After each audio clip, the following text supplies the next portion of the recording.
सिद्धेभ्यः ॐ नमः सिद्धेभ्यः ॐ नमः सिद्धेभ्यः।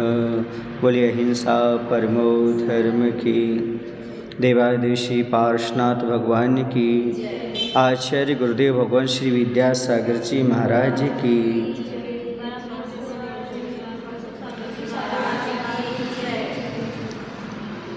आज प्रकरण है समुद्घात।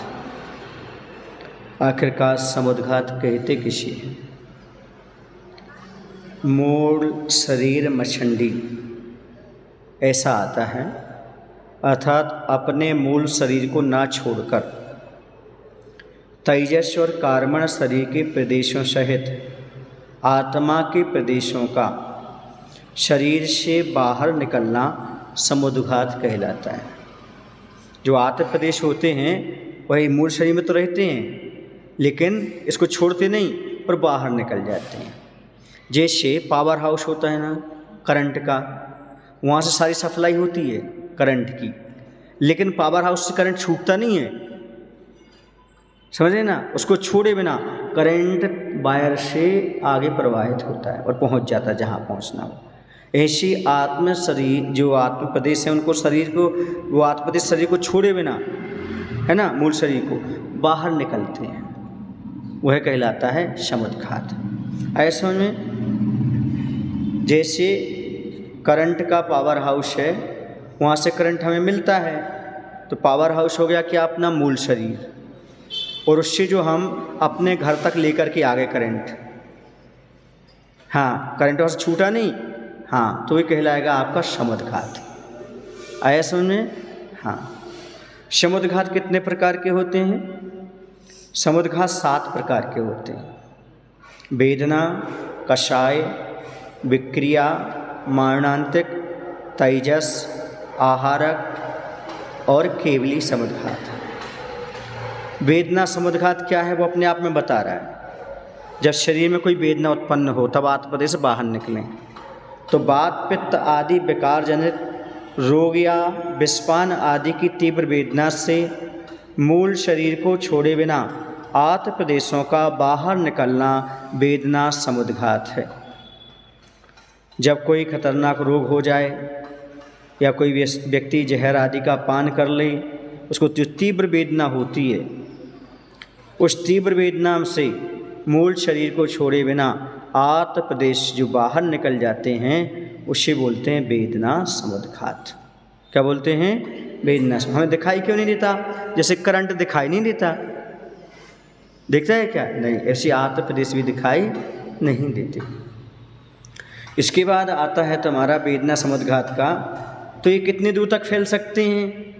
तो वेदना के बस से जीव प्रदेशों के विस्कंभ माने चौड़ाई और उच्छेद माने होता ऊंचाई, इसकी अपेक्षा तिगुने प्रमाण में फैलते हैं, किंतु प्रत्येक के तिगुने प्रमाण में फैलें ये कोई नियम नहीं होता, समझ गए ना।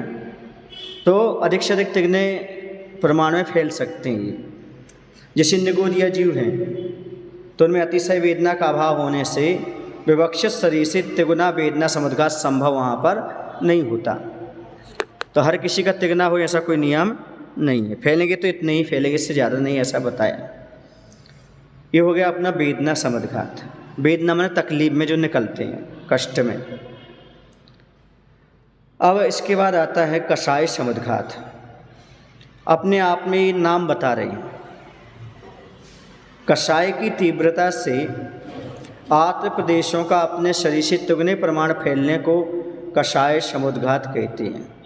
कषाय के वशीभूत होकर के, क्रोध आदि के वशीभूत होकर के आदमी की आंखें क्या हो जाती हैं? लाल हो जाती हैं। युद्ध वगैरह में देखो आप, लड़ने वाले योद्धा होते हैं, उनकी आंखें लाल लाल अपने शत्रुओं को ऐसे देखती हैं, नहीं दिखता है? ऐसा लगता है। तो ये सब प्रत्यक्ष देखने में आता है। यह समुद्घात का रूप मान करके अपन चल सकते हैं। तो कषाय के बस अपने आत्म प्रदेश मूल शरीर को छोड़ करके जो बाहर जाते हैं वह कहलाएगा कषाय समुद्घात। क्या कषाय समुद्घात दूसरे का घात करता ही है क्या? नहीं, ऐसा कोई नियम नहीं है। दूसरे का घात हो भी सकता है और नहीं भी हो सकता है। ये हो गया कसाय समुद्घात। इसके बाद आता है विक्रिया समुद्घात। विक्रिया का अर्थ होता है विशेष रूप से क्रिया। बी विशेष रूपेण क्रिया इति विक्रिया। तो शरीर या शरीर के अंग बढ़ाने के लिए अथवा अन्य शरीर बनाने के लिए आत्मप्रदेशों का मूल शरीर को ना छोड़कर बाहर निकल जाना विक्रिया समुद्घात है। विक्रिया से क्या करते हैं, तो अपने शरीर को बढ़ा लेते हैं, है ना, बहुत बड़ा शरीर बना लिया, छोटा शरीर बना लिया, है ना, या फिर और अन्य शरीर का निर्माण कर लिया। तो जो होते हैं आत्मप्रदेश जो होते हैं वो चाहे शरीर को बढ़ाने के लिए निकलें या दूसरे शरीर को बनाने के लिए निकलें, ये सब कौन सा समुद्घात कहलाएगा, विक्रिया समुद्घात कहलाएगा। प्राय करके विक्रिया समुद्घात देव और नारकियों के होता है। देव के पृथक अपृथक दूधों विक्रिया होती है, नारकियों के अपृथक विक्रिया होती है। नहीं समझ में आया? देव स्वयं उस शरीर से बहुत सारे शरीर मतलब उस शरीर को बड़ा छोटा बना लें, है ना, और अलग भी शरीर बना लें, लेकिन नारकी उसी शरीर से सब कुछ बनाते हैं, अलग से और नहीं बना पाते। ऐसा ये अपृथक कहलाती है नारकियों की। किंतु इसके साथ देवनारकियों के साथ साथ विक्रियाधारी रिद्धिधारी मुनीश्वरों के, जैसे विष्णु कुमार मुनिराज थे, वो विक्रियाधारी थे। तथा भोगभूमियाँ जीव तथा चक्रवर्ती आदि की भी विक्रिया समुद्घात होता है। वह बहुत सारे 96,000 रूप बना लेता है, क्योंकि रानियों की संतुष्टि करना, 96,000 रानियाँ हैं तो अपना रूप बना लेता है वो विक्रिया से। त्रियंचों में भी विक्रिया समुद्घात होता है। त्रियंचों के पास जैसे मयूर वगैरह रहते वो अपने पंख वगैरह फैला लेते हैं आदि आदि। और अग्नि का एक वायु का एक जीवों में भी विक्रिया समुद्घात होता है। हवा और अग्नि वो भी अपनी विक्रिया बहुत बड़े बड़े विकराल रूप बना लेते हैं, हो जाता है ना, हवा का भी इसका भी, तो ये भी विक्रिया समुद्घात कहलाएगा। विक्रिया समुद्घात में आत्मप्रदेश कहाँ तक फैलते हैं, तो सीधी सी बात है, जिसका जितना विक्रिया क्षेत्र होगा उतना, उसमें भी जितनी दूर तक विक्रिया की जा सही है उतनी दूर तक आत्मप्रदेश फैल जाते हैं। मारने तक समुद्घात किसे कहते हैं, ये बता रहे हैं मरण के अंतिम समय, जब मरण होना हो उसके अंतरम हो, तो कह रहे आयुबंध होने के बाद क्या हो गया, हाँ, जिसका आयुबंध नहीं हुआ उसका समुद्घात नहीं होता। समझ गए ये वाला कौन सा, मरणांतिक।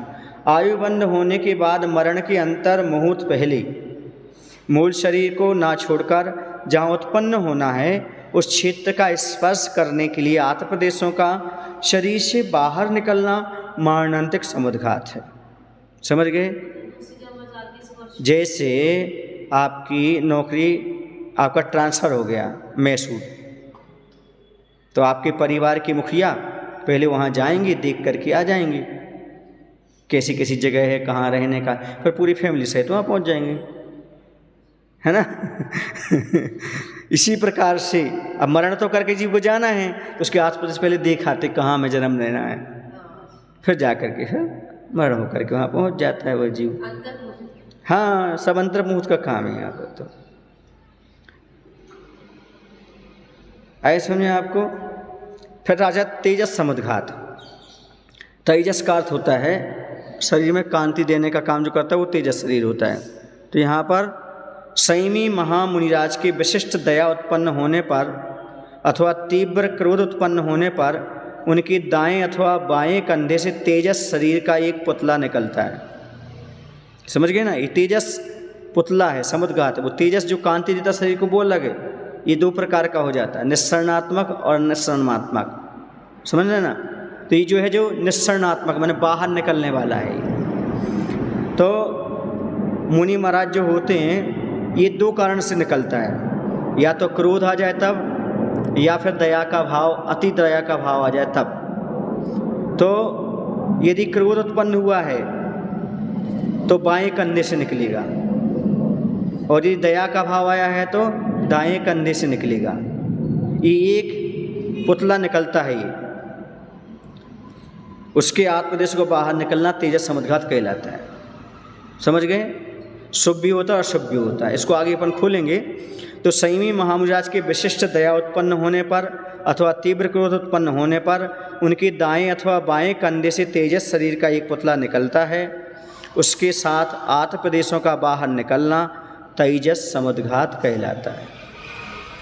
अब तेजस समुद्घात के दो प्रकार होते हैं, शुभ तेजस और अशुभ तेजस होता है। शुभ तेजस जगत को रोग, दुर्भिक्ष आदि से दुखित देखकर दया उत्पन्न हुई है, ऐसे मुनिराज के मूल शरीर को न छोड़कर दाहिने कंधे से सौम्य आकार का सफ़ेद रंग का एक पुतला निकलता है, जो 12 योजन में फैले हुए दुर्भिक्ष, रोग आदि को दूर करके वापस उसी शरीर में आ जाता है। ये शुभ तेजस होता है। सुन रहे ना, दया के भाव से उत्पन्न होता है और 12 योजन तक जाता है और स्विक्ष करके रोग दूर करके लौट करके फिर महाराज के शरीर में प्रवेश कर जाता है। हाँ, आज ये रिद्धियाँ आज नहीं हैं, आज ये रिद्धियाँ नहीं हैं। आज जो है ना, आज ऐसी विशुद्धि, ऐसा सहनन, ऐसी योग्यता आज नहीं है। पहले ऐसा होता था, चतुर्थ काल आदि में ऐसी विशेषताएँ रही। हाँ वही। फिर जैसे दीपान मुनिराज थे, उनका अशुभ तेजस निकला था। अशुभ तेजस तपो निधान यानी तपो के सागर, तपों के खान, महामुनि के क्रोध उत्पन्न होने पर मन में विचार की हुई विरुद्ध वस्तु को भस्म करके और फिर उसी ही संयमी मुनि को भस्म करके नष्ट हो जाता है।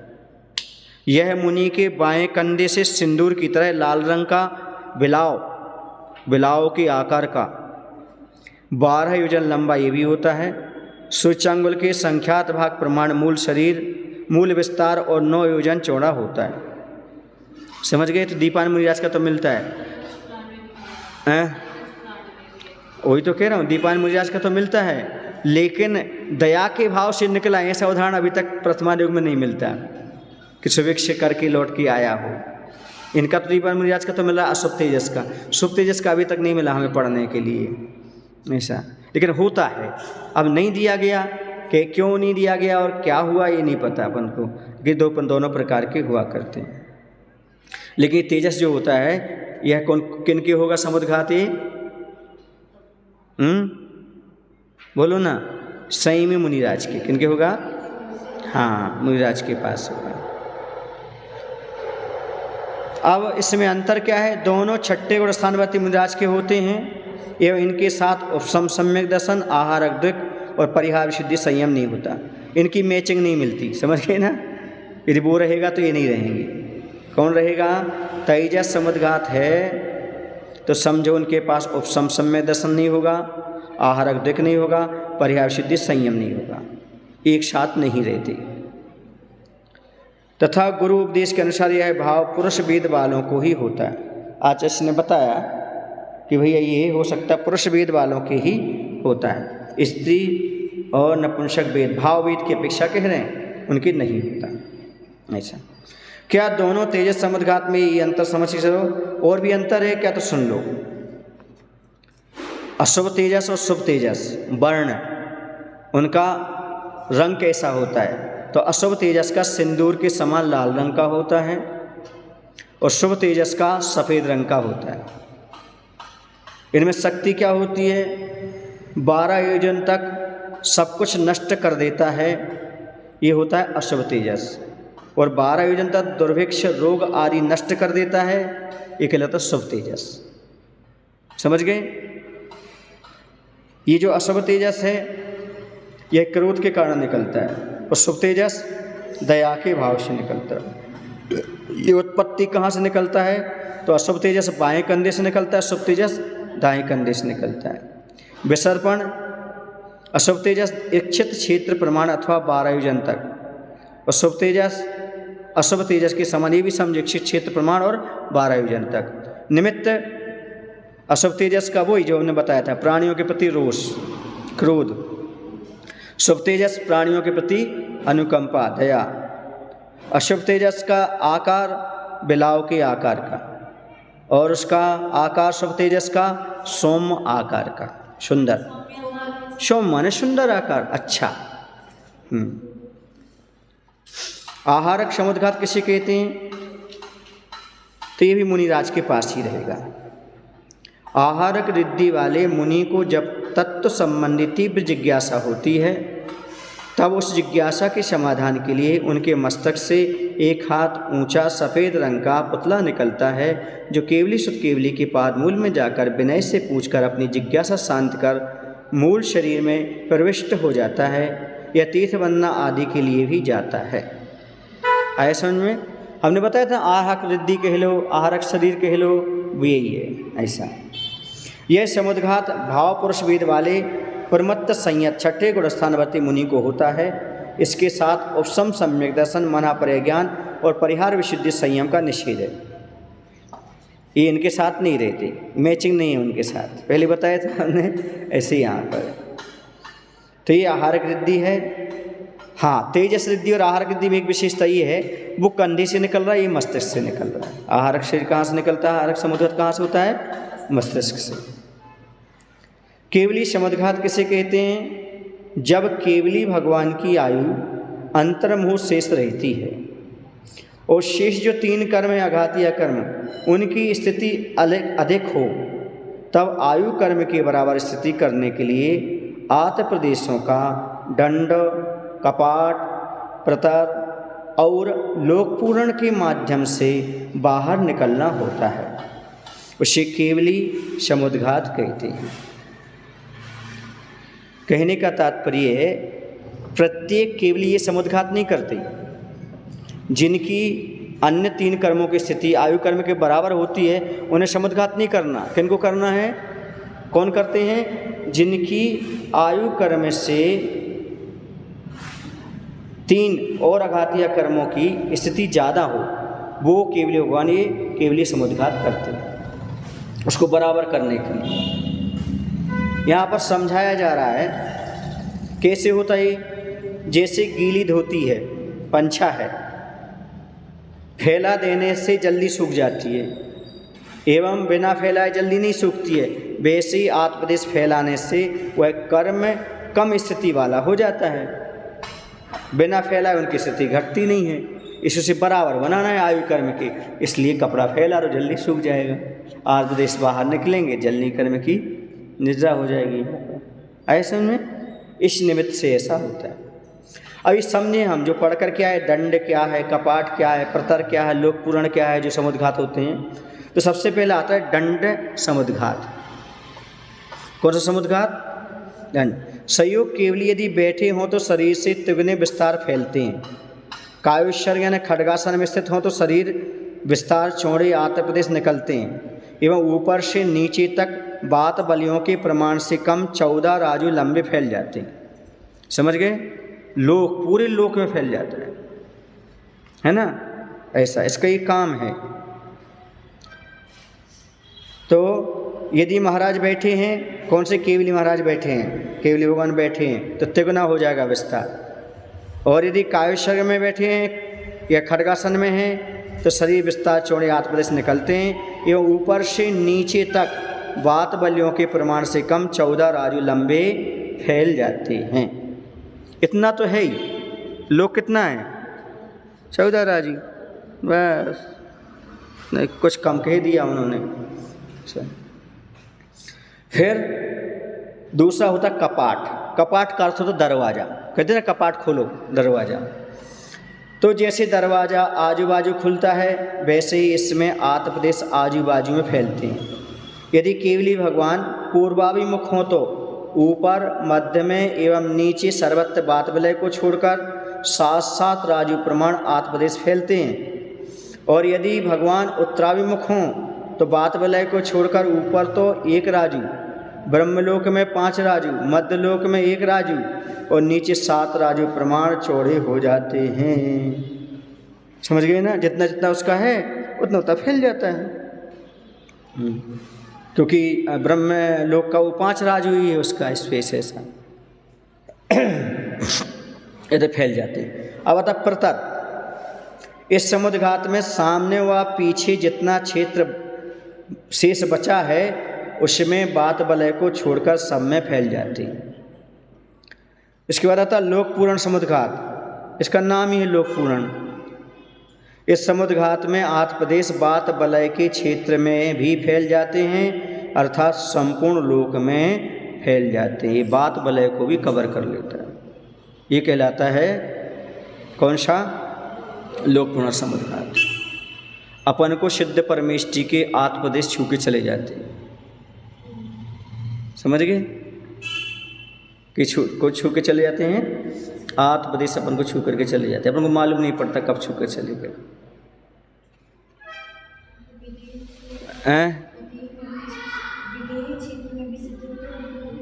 हाँ सब, क्योंकि अपन वही तो लोक में है।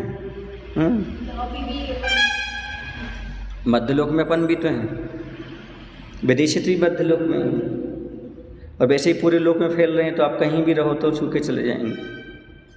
यही तो एक बार आचार्य से प्रश्न किया किसी ने, आचार्य जी जो निगोद से जीव आता है कहाँ से आता है? बहुत इंपॉर्टेंट है क्वेश्चन। ये कहीं आपको जिनवाणी ग्रंथ में आदि नहीं मिलेगा। निगोद से जीव आता है, मनुष्य बनता है, और बताते मनुष्य बन के मोक्ष भी चला जाता है।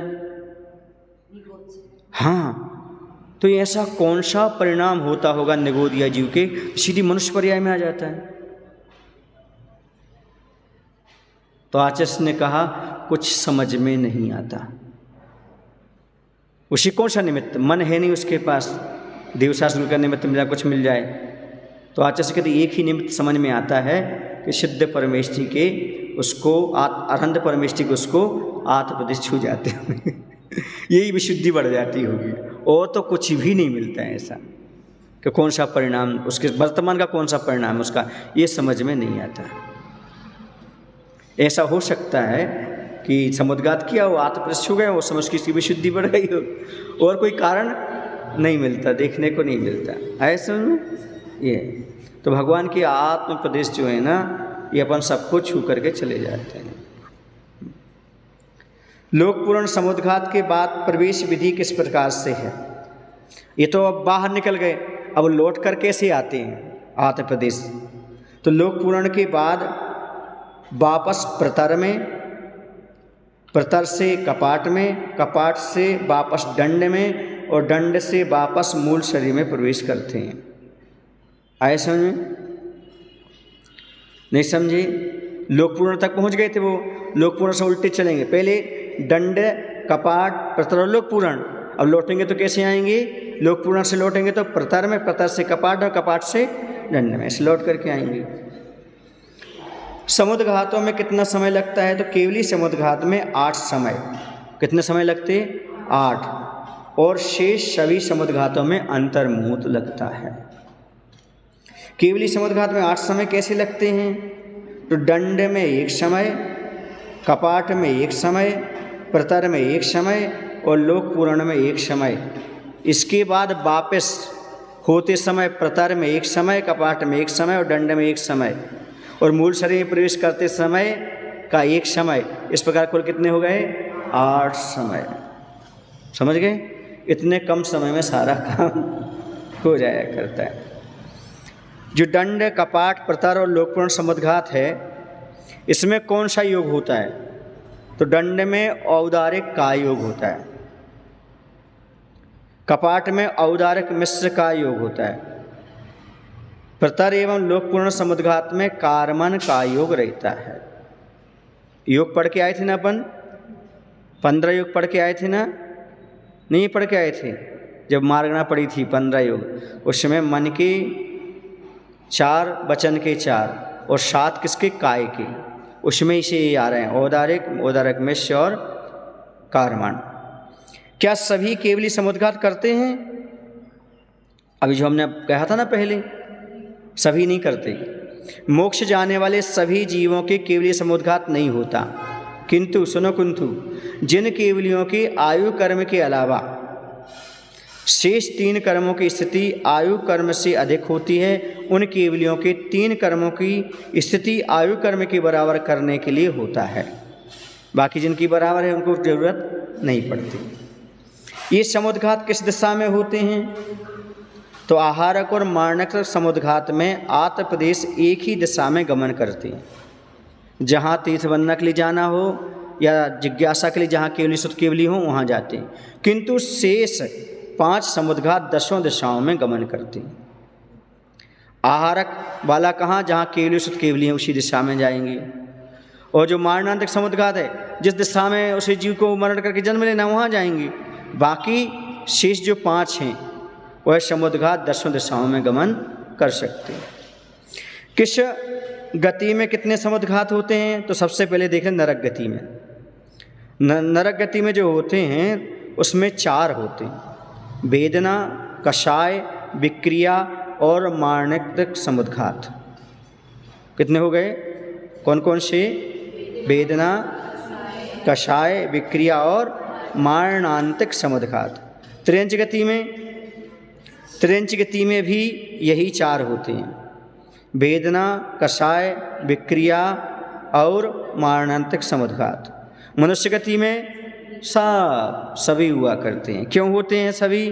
क्योंकि केवल ज्ञानी प्राप्त कर सकता है, मुनि बन सकता है, तो आहारक भी हो सकता है, तेजस भी हो सकता है और केवली समुद्घात भी हो सकता है। 4 और 3 कितने हो गए? 7 पूरे हो जाते हैं। मनुष्य को सब कुछ खुला हुआ है, सारी चीज़ें किसको खुली हुई हैं? मनुष्य के लिए। 4 गतियाँ खुली हुई हैं, 4 गतियों में जा सकता है, हैं 4 गतियों से आ सकता है, हैं नरक भी, स्वर्ग भी, सब कुछ। यानी मनुष्य एक चौराया है, मनुष्य है, कहीं भी जा सकता है, मोक्ष भी जा सकता है, पंचम गति भी जा सकता है। इतनी सुविधा है, वो भी कौन सी मनुष्य के पास? लेकिन कौन से मनुष्य के पास? कर्मभूमि के मनुष्य के पास सारी सुविधाएं।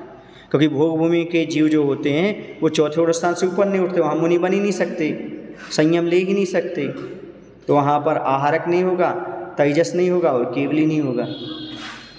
ऐसा में ये किस मनुष्य की अपेक्षा कहा जा रहा है? कर्मभूमि के मनुष्यों की अपेक्षा। नहीं, भोगभूमि में ये तो हो सकता है। कौन सा हो सकता है भोगभूमि में? भोगभूमि में तुम्हारा एक जीव वाला हो सकता है, विक्रिया वाला हो सकता है, हो सकता है, हैं?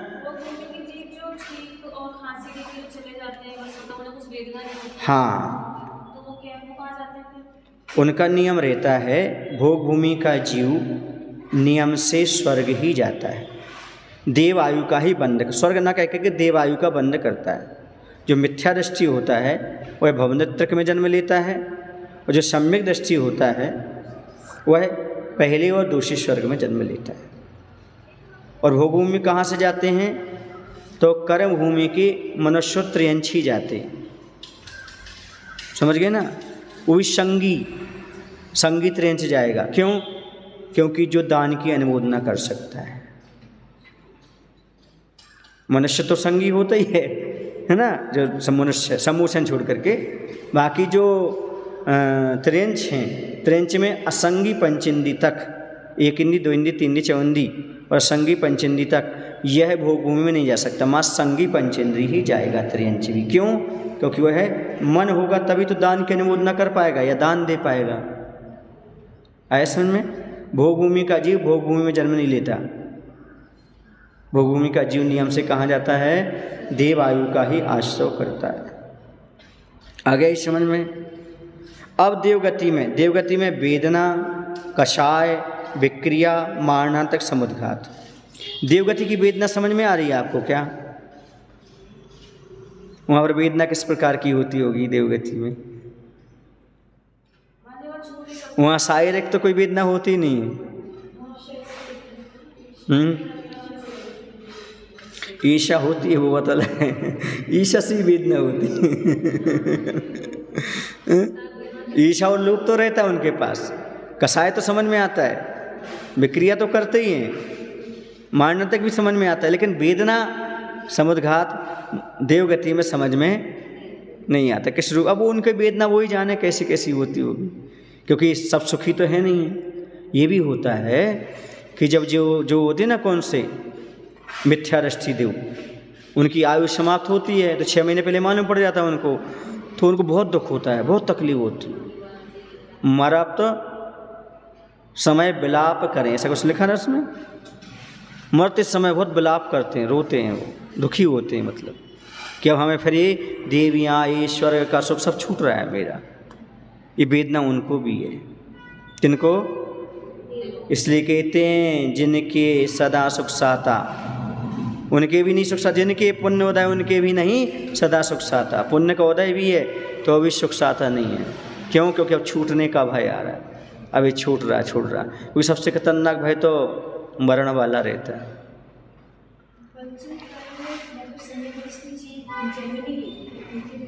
हाँ, यहाँ पर जो अभी जितने लोग पंचम काल में जन्म लिए हैं वो सब मिथ्यात्व के साथ ही जन्म लिए हैं।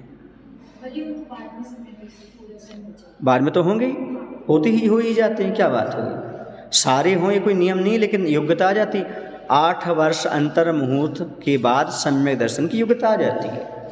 8 वर्ष के पहले मिथ्या दृष्टि रहता है, 8 वर्ष अंतर मुहूर्त के बाद सम्यक दर्शन की योग्यता आ जाती है।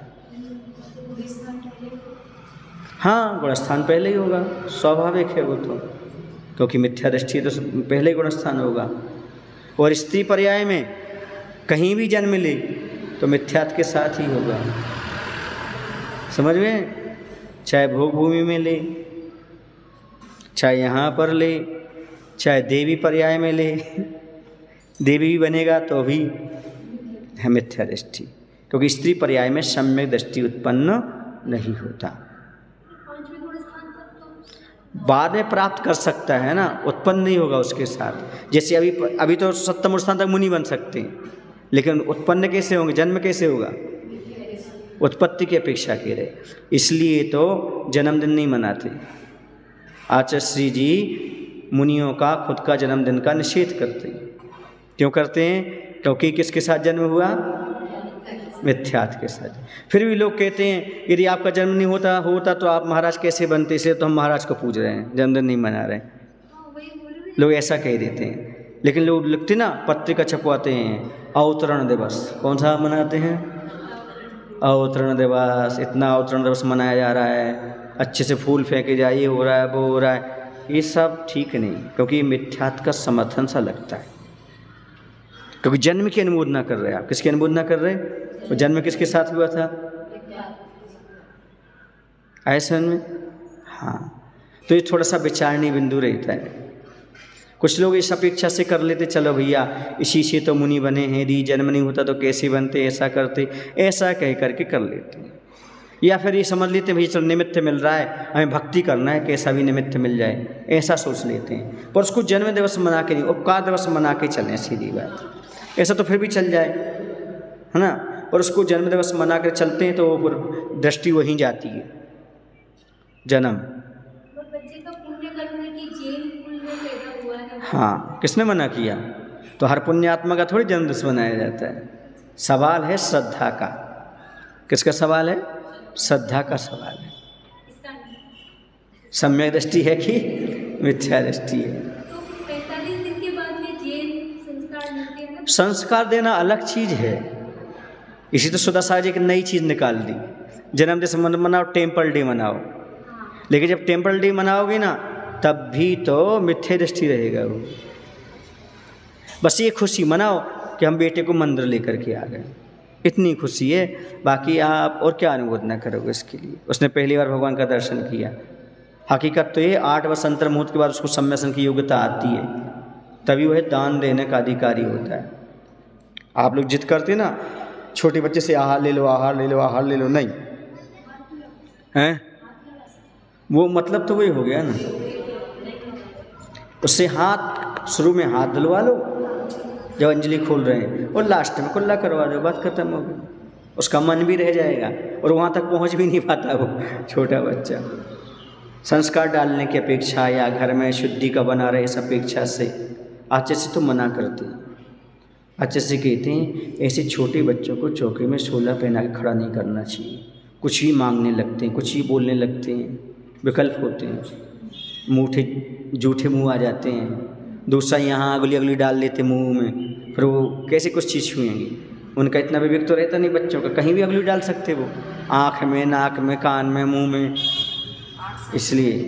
इसलिए थोड़ा विवेकी तो होना चाहिए। वो समझे तो कि हम दान दे रहे हैं, यहाँ महाराज आया समझ में आपको?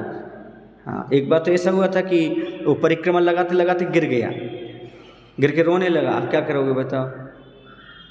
कभी कभी रोने लगते हैं तो विकल्प होने लगते हैं, अंजलि छोड़े नहीं। अब रो ऐसे ही रहा है वो सहज, पर आया तो है रुदन सुन करके आप अंतराय कर दें। अब कैसे करें? यदि अंतराय करते हैं उसकी पिटाई हो जाएगी बाद में, तूने अंतराय करा दिया, क्यों रोया था, और ज़्यादा हिंसा सी हो जाती है इसमें। उसके पहले नहीं करे तो संस्कार कैसे हैं? बच्चों में तो ऐसा रहता है ना, शुरू से करवाओ। हाँ, देखते देखते आ जाते हैं बेटा, बाहर से देखते देखते भी सीखते रहते हैं। जरूरी नहीं है कि हम उससे कराएं, बाहर से देखते रहते बच्चे कैसे पड़गान होता है, कैसा क्या होता है, सब जानते हैं। और आजकल के बच्चे तो मोबाइल वाले हैं ना, वो तो सब जानते हैं। नहीं, लेकिन उसको थोड़ा समझदार तो हो जाने दो ना थोड़ा सा। अब तुम 3 साल का हुआ नहीं और खड़ा कर दो, क्योंकि 7 साल का तो हो जाने दो। जब तक 1 साल तक उसको प्रैक्टिस कराते रहो, 8 साल में देना शुरू कर दो। तो प्रैक्टिस के वर्षों तक कराओगे कैसे? हाँ, और जैन दर्शन के अनुसार तो जब वो गर्भ में आया था ना, तो 9 महीने वो भी लगा लो, वो जन्म माना जाता है। तो ऐसा लगाएंगे अपन तो 9 महीने और कम कर दो, 8 वर्ष में 7.25 का हो जाए ना, तब देने की योग्यता आ जाती है वैसे तो इसमें, क्योंकि हमारे यहाँ जन्म उसी से माना जाता है। यदि हम ये जन्म मानेंगे तो फिर डॉक्टर के हाथ में हो गया, वो जब चाहे तब डिलीवरी की डेट दे देता है। ऐसा नहीं आपको? तो ऐसा नहीं, ऐसे वहाँ से जन्म माना जाता है हमारे यहाँ ये। तो देवगति में वेदना, कषाय, विक्रिया, मारणत्व, समुद्गार। देखो कोई भी गति दुख से रहित नहीं है। लोग चाहते जरूर स्वर्ग स्वर्ग स्वर्ग, वहाँ स्वर्ग में चले जाओ ना तो वहाँ पर ये दिखता है, क्या दिखता है मालूम है आपको? ऐसा लगता है अरे ये देव की इतनी रिद्धि क्यों है, इसके पास इतना वैभव क्यों है, ऐसा है। हाँ, ईर्ष्या होती, जलन होती, लोभ होता। सबसे ज़्यादा कौन सी कषाय रहती है? लोभ कषाय की बहुलता सबसे ज़्यादा देवताओं में होती है। क्यों? क्योंकि अभी सारे के सारे कषाय मौजूद हैं, सारे कर्म मौजूद हैं, वे कहाँ जाएंगे? कुछ ना कुछ तो कर्म अपना फल दिखाएगा कि नहीं दिखाएगा? ऐसा लगता है कि देव सुखी हैं, वहाँ भी कहीं ना। बस इतना है कि इंद्रिय सुख जहाँ तक है, जब तक शरीर है तब तक मिलता रहेगा इंद्रिय सुख। ना वहाँ रोग है, ना कोई आतंक है, ना कोई चोरी है, ना कोई पुलिस की मार है, ऐसा कुछ भी वहाँ पर नहीं है। लेकिन एक बंधन खतरनाक है, जिस पद पर तुम हो गए उससे ना प्रोग्रेस नहीं है आपका। जहाँ बस वो दुख है सबसे बड़ा, बंध गए। जैसे क्लेवस जाति का देव बन गया तो बन गया आप। वो क्लेवस माने पाप, नीच माना जाता वहाँ। सौधर्मेंद्र की सभा में घुस ही नहीं सकता वो। तो कम से कम आयु भी कम नहीं होती, 10,000 वर्ष कम से कम होती है। इतना सहना कम होता है कि 10,000 वर्ष तक आदमी 1-1 वर्ष तक तो सहन नहीं कर पाता अपमान और ये चीज़। क्योंकि वहाँ क्या, वहाँ अकाल मरण भी नहीं कर सकता हैं, कहे ना करना ही है, वहाँ तो कुछ भी नहीं है। ऐसा करके तो लगता है अपन को कि यहाँ अच्छा नहीं है, वहाँ अच्छा है, यहाँ अच्छा नहीं है। यहाँ तो कितनी आयु, 100 वर्ष मान लो, 120 अधिक से अधिक है। हाँ, तो यहाँ कौन सा, पर आदमी यहाँ से इतना बोर हो जाता है, इतना और आत्महत्या की सोचने लगता है। लेकिन वहाँ तो देखो आप, हैं, कम से कम 10,000 वर्ष तक तो ये सारा सहन करना ही पड़ता है। लगता है कि स्वर्ग, चलो स्वर्ग चलते हैं, वहाँ सब अच्छा है। कहते हैं दूर की ढोल सुहावने, पास में जाओ तो डरवाने, पास में जाओ तो डर लगने लगता है। ऐसा लगता है ये कहाँ से आ गए, कैसे आ गए, ये सब चीज़ें होती हैं। कभी-कभी तो 1 मिनट भी बहुत लंबा दिखता है, कभी कहते हैं 24 घंटे भी। हाँ, दुख के दिन बड़ी मुश्किल से निकलते हैं और सुख के दिन जल्दी निकल। देखो ना, 1 महीना निकलने वाला है, आ रही है 20 तारीख, मंगलवार है, अच्छा दिन। तो हैं, अच्छा, तो अपन देवगति की बात कर रहे थे। कहाँ की बात कर रहे थे? देवगति, वेदना, कषाय, विक्रिया और मारणांतिक समुद्घात। कौन सा समुद्घात कौन से गुणस्थानों में होता है? कषाय, वेदना और विक्रिया समुद्घात 1 से लेकर के 6वें गुणस्थान तक होता है। अर्थात 6वें गुणस्थानवर्ती मुनिराज को भी हो सकता है। कौन सा? वेदना और कषाय। विक्रिया समुद्घात तो विक्रिया से कोई बात ही नहीं है। अब आता मरणांतक समुद्घात, पहले से 11वें गुणस्थान तक होता है, 30वें गुणस्थान को छोड़कर, क्योंकि 30वें गुणस्थान में मरण नहीं होता है। तो मरणांतक समुद्घात पहले से लेकर के 11वें गुणस्थान तक। फिर आता है आहारक और तेजस समुद्घात, 6वें गुणस्थान में होता है, क्योंकि ये रिद्धि प्राप्त मुनियों को ही होता है। तथा केवली समुद्घात 13वें गुणस्थान के अंतिम अंतर मुहूर्त में होता है। फिर से कषाय, वेदना और वैक्रिक समुद्घात, ये 3 समुद्घात पहले गुणस्थान से लेकर के 6वें गुणस्थान तक होते हैं। मरणांतक समुद्घात 1 से लेकर 11वें गुणस्थान तक, किंतु 30वें गुणस्थान छोड़ देना, क्योंकि उसमें मरण नहीं होता। तो पहले से 11वें तक, 30वें को बीच में छोड़कर। आहारक और तेजस समुद्घात 6वें गुणस्थान में होता है, तथा केवली समुद्घात 13वें गुणस्थान के अंतिम अंतर मुहूर्त में होता है, जब वह कहाँ पहुँचने वाले होते हैं, 14वें गुणस्थान में। तो 13वें गुणस्थान के अंतिम अंतर मुहूर्त में हुआ करता है। ये पूरे के पूरे आपके समुद्घात हो गए। क्या हो गए? समुद्घात। इनको पढ़ करके कैसा लगा? क्या सोचना, क्या विचार करना? ये विचार करना है कि हमें अपने परिणामों की संभाल करना है। क्या करना? परिणामों की संभाल करना है। हमें ज़्यादा क्रोध में नहीं आना, वेदना होती है तो समता परिणाम रखना, आत्मप्रदेशों को बाहर नहीं जाने देना, ऐसा। पर ये होते हैं, मुनिराज को भी हो सकता है, बताए ना अभी, कषाय है, वेदना है, ये मुनिराज को भी हो जाते हैं।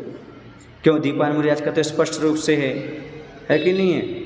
कौन सा आ गया था उनके पास? तेजस आ गया था उनके पास, आया था नहीं आया था? ऐसा। तो ये समझने की आवश्यकता है। तेजस समुद्घात शुभ होना तो फिर भी अच्छा है, अशुभ होना अच्छा नहीं। आहार वृद्धि ठीक है, क्योंकि स्वयं की शंका समाधान के लिए और केवली शुद्ध केवली के पादमूल में जाने के लिए, तीर्थ बनना के लिए फिर भी ठीक है, बाकी ये ठीक नहीं है। इसलिए जैसे बने वैसे अपने वेदना में समता रखना, और क्या करना? कषाय को कम से कम करने का प्रयास करना। इतना इससे हमें ज्ञात होता है। ऐसे में इतना पर्याप्त है ना? और पढ़ना क्या? बोल महावीर भगवान की जय, आचार्य विद्यासागर जी महाराज की जय। जावाणी के ज्ञान ते सूझे लोकालोक सो वाणी मस्तद्रो सदा दे तो दो थे जिनवाणी भारती माँ तो जपुंद्रन जो तेरो शरणागहे सो पावे सुख चैन।